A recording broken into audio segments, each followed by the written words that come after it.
Good morning, everyone. In the last class, we have completed our second lesson of history.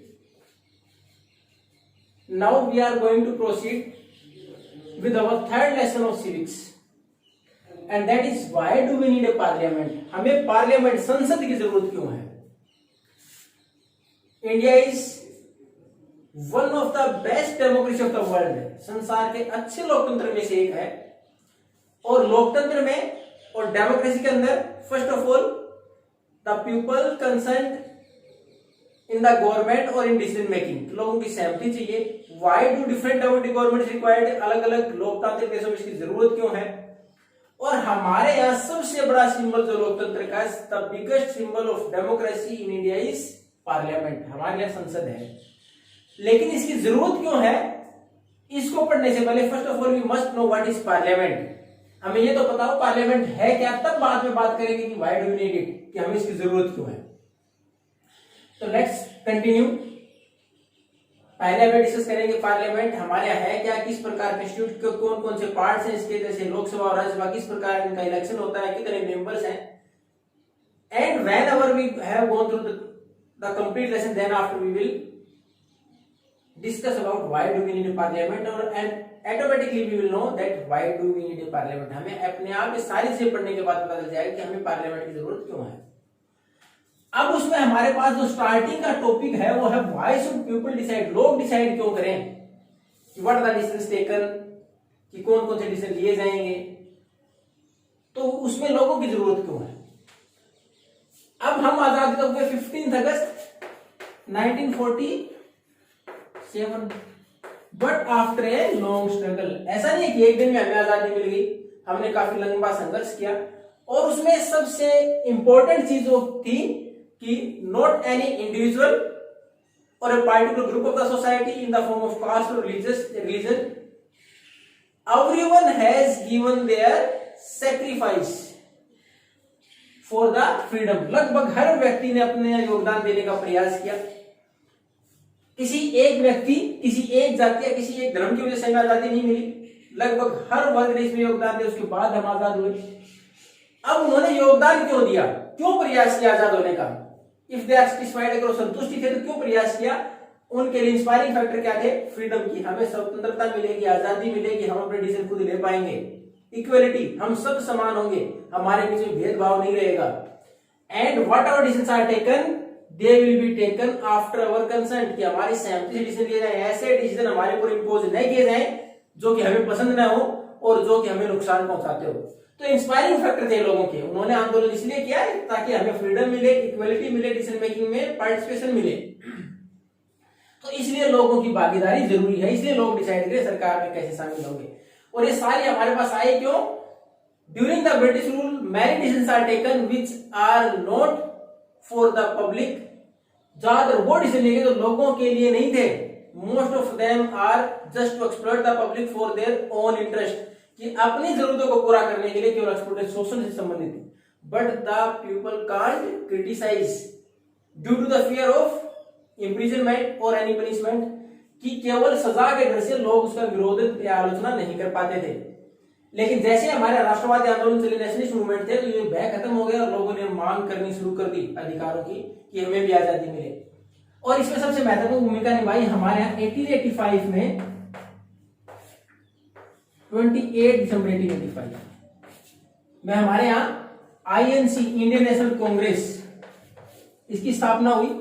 इसके जो महत्वपूर्ण leader थे उन्होंने मांग करनी शुरू कर दी सरकार से कि वी मस्ट हैव सम से इन द लेजिस्लेचर, विधायिका, लेजिस्लेचर जहां कानून बनते हैं, तो वहां हमारा भी अहम योगदान हो. Whenever the budget is given to the country for different purposes, अलग अलग उद्देश्य के लिए जो बजट जारी किया जाएगा, it must be discuss in front of us और आवर रिप्रेजेंटेटिव. इसको डिस्कस करने का हमें भी मौका मिले कि कहां पैसा कितना किस प्रकार लगना चाहिए. तो उसकी मांग की उन्होंने. अब उसके बाद government of India act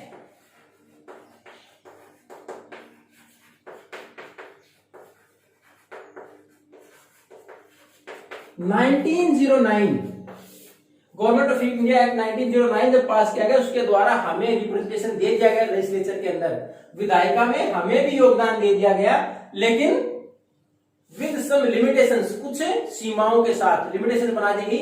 not every adult was given the right to और टू बी इलेक्टेड। प्रत्येक व्यक्ति को एक इक्वल बेस पर यह अधिकार नहीं दिया गया कि वो चुनाव में भागीदारी करे, खुद लड़े या फिर वो वोट डाल पाए। तो हर व्यक्ति रिप्रेजेंटेटिव नहीं बन सकता था, सबको बराबर का योगदान नहीं दिया गया। और यहां तक कि it is dominated by the British parliament. हमारे यहाँ जो लेजिस्लेचर थी, जो प्रोविंसेस में बनाई गई, प्रांतों में बनाई गई थी, वो किसके द्वारा डोमिनेटेड थी?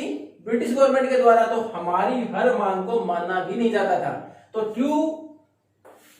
It was not a truly legislature for us, कि हमारे लिए वास्तविक विधायिका नहीं थी ये। अब उसके बाद ये सारा इतना उसके छूट मिलने के बाद फिर भी लोग संतुष्ट नहीं थे, क्योंकि पूरी बातें मानी नहीं गई।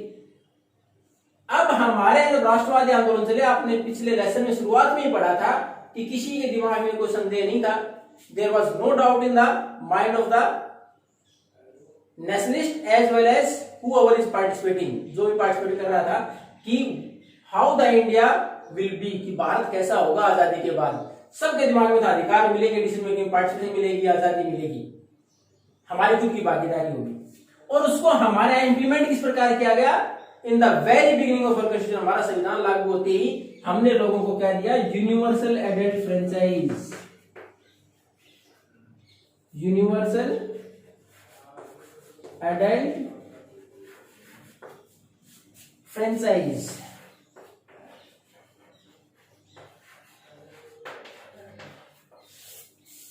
तो हमने सबको सार्वभौमिक मताधिकार, सबको वोट का अधिकार, लेकिन आफ्टर सर्टेन एज, इसके लिए डिसाइड की 21।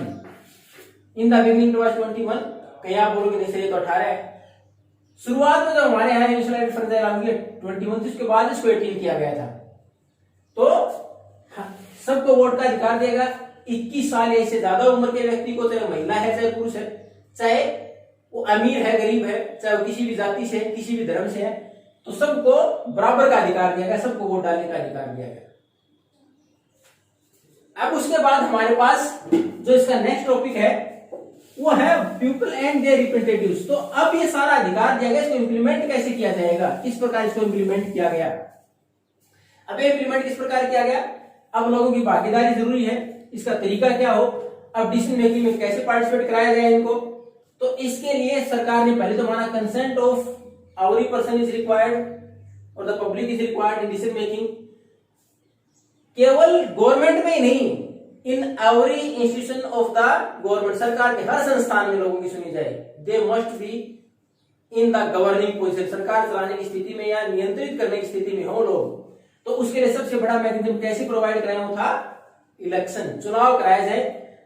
People are going to choose their representatives, वो अपने प्रतिनिधि चुने, and they are suppose to raise their voice on behalf of the public. उन लोगों के बिहाफ पर कौन बात करें? उनके रिप्रेजेंटेटिव्स बात करें। तो हमारे यहाँ चुनाव की व्यवस्था कराएगी, लोगों ने अपने प्रतिनिधि चुने, उसके बाद रिप्रेजेंटेटिव चुने गए, इनके 2 ग्रुप बने। किस प्रकार? किसी भी गवर्नमेंट रिप्रेजेंटेटिव तो हर जगह से चुने जाते हैं, लेकिन वो 2 ग्रुप कौन कौन से हैं? First ruling and second one opposition.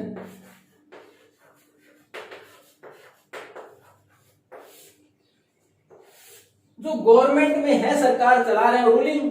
अब जैसे हम बात करें तो बीजेपी रूलिंग पार्टी है, राजस्थान की बात करें तो कांग्रेस रूलिंग पार्टी है। जो एक पार्टिकुलर ग्रुप जिनके मेंबर ज्यादा आ जाए वो सरकार चलाए, डिसीजन ले, और जिनके मेंबर कम रह जाएं वो ओपोजिशन, विपक्ष, वो सरकार को गाइड करें। अब देखो रूलिंग पार्टी और ये, अब बोलने की ओपोजिशन की जरूरत क्या है? रूलिंग पार्टी सरकार तो चलाई, डिसीजन तो ले ही रही है, लेकिन जब पार्लियामेंट चलती है, all will be present there, all the representatives will be there, सारे प्रतिनिधि होंगे वहां, चाहे वो ओपोजिशन के हैं चाहे रूलिंग पार्टी के हैं। रूलिंग पार्टी कोई डिसीजन लेती है, it is not good for the public, लोगों के लिए मान लो अच्छा नहीं है, then the role of opposition comes. उसके बाद भूमिका आती है ओपोजिशन की। कैसे? इट विल क्रिटिसाइज, आलोचना किस डिसीजन की सही नहीं है, उसके बाद सरकार को सजेस्ट करे कि क्या होना चाहिए, क्या सुधार किए जाए, गाइड करे। तो इस प्रकार हमारे जो रिप्रेजेंटेटिव हैं वो सरकार के ऊपर नियंत्रण रखते हैं और उसको गाइड करते हैं किस प्रकार शासन चलाया जाए, लोगों के लिए क्या उचित है। तो हमारे पास किस प्रकार लोगों को भागीदारी डिसीजन मेकिंग में, इनके द्वारा, कि लोग खुद अपने रिप्रेजेंटेटिव प्रतिनिधि चुने, वो अपने यहाँ उनकी बात रखें, उसी प्रकार सरकार आगे शासन चलाए। और इसको फिक्स कर दिया गया, ये हम आगे पढ़ेंगे कि tenure is fixed of 5 years, 5 साल का टेन्योर फिक्स कर दिया गया। If the government is not hearing other representatives और द ओपोजिशन, अगर वो नहीं सुनती है, then after certain period of time we can change, बदल दें हम उसको। तो ये हमारे पास व्यवस्था थी चुनाव की, रिप्रेजेंटेशन की, और पार्लियामेंट का पहला फॉर्म है ये, क्योंकि हम हमारे अगर देश की बात है तो पार्लियामेंट ही है जहां हमारे पास रूलिंग पार्टी और ओपोजिशन होंगी। अगर स्टेट की बात करें तो स्टेट लेजिस्लेटिव असेंबलीज हो जाएंगी। For the further topics we are going to proceed in the next class. Thank you and have a nice day.